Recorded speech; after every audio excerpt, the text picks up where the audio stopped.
If you read Jorge Luis Borges, you enter a world of expansive, surreal imagination. His stories are built out of infinite labyrinths, medieval warriors, and quiet philosophical paradoxes that stretch to the very edges of time and space. But despite possessing one of the most celebrated literary minds of the 20th century, Borges was intensely criticized in his home country. Many of his contemporaries insisted he simply wasn't Argentine enough. He was writing during the rise of the Peronist regime, a period when powerful nationalist movements swept across Argentina. These factions expected artists to conform to specific patriotic identities. To these critics, Borges was an outsider.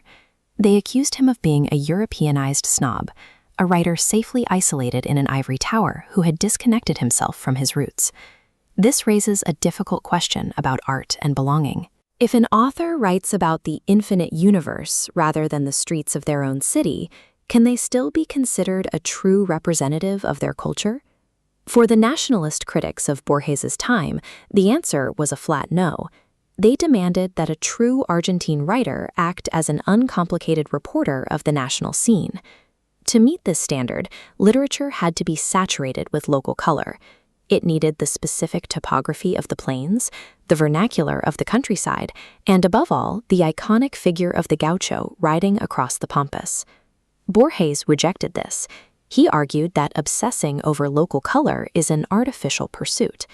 In fact, he pointed out that the very idea of forcing local flavor into a text is a recent European invention, imported by the exact nationalists who claimed to despise foreign influence. Think about the implications of that argument. If consciously performing your culture is actually an artificial act, what does a genuine national identity even look like? To prove that true cultural authenticity is unconscious, Borges pointed to an observation made by the historian Edward Gibbon regarding the Quran. Gibbon noticed a striking, counterintuitive detail about the foundational text of the Arab world. In the Quran, there is a distinct absence of camels. For Borges, this absence is what makes the book authentically Arab. Muhammad had no reason to emphasize camels to prove his identity. To him, they were a natural, unquestioned part of his daily life.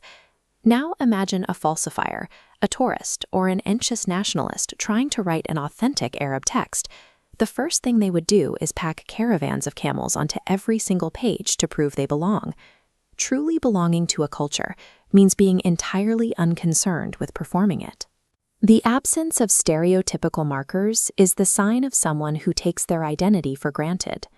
Borges took this logic and applied it directly to Argentina's most revered literary tradition, the gauchesque poetry of the 19th century. The country's famous national poem, Martín Fierro, is overflowing with rural comparisons and local slang. But it wasn't written by a cowboy. It was written by an urban author meticulously manufacturing a country accent. To see the gap between performance and reality, we can compare these urban writers with the actual historical gauchos who composed their own spontaneous poetry around campfires. The real gauchos actually avoided local slang. When they sang, they reached for the most elevated, proper Spanish they could manage, trying to address profound themes like time, the sea, and the night. The people living the reality didn't need the local props. Forced local color is a theatrical performance for an audience, not a lived experience. If identity isn't found in carefully placed cultural props and local slang is an illusion, what exactly is the Argentine tradition? Borges offered a radical answer. He stated that the true Argentine tradition is simply all of Western culture. To explain this, he looked to sociology. He compared the position of South Americans to the role of Jewish intellectuals in European culture, or the role of Irish writers in English literature. Think of figures like Jonathan Swift or George Bernard Shaw. They were brilliant innovators within English culture, but they were outsiders. That marginality is exactly what allows them to innovate. Because they exist inside a culture, but aren't bound to it by rigid devotion, they can handle its themes with a specific type of irreverence. Being on the periphery is not a deficit. It creates a space where a writer is unburdened by orthodoxy, allowing them to transform the culture from the outside in. Early in his career, Borges actually fell into the local color trap. He spent years trying to forcefully inject the flavor of the Buenos Aires outskirts into his books. carefully plotting out local words and imagery. It never worked. His breakthrough only came when he abandoned the effort and wrote a nightmare-like abstract detective story called Death and the Compass.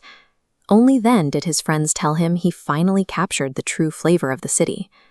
National identity is inescapable. If you surrender to your work and create, that identity emerges naturally. It is a biological reality, not a mask you put on for the crowd. You do not need to be from the geographic center of a culture to lay claim to its history. Being on the periphery allows for a unique perspective. You can handle universal themes and play with ancient mythologies without the rigid traditions of the establishment dictating how those stories should be told. Borges left us with a liberating declaration against the confines of nationalism.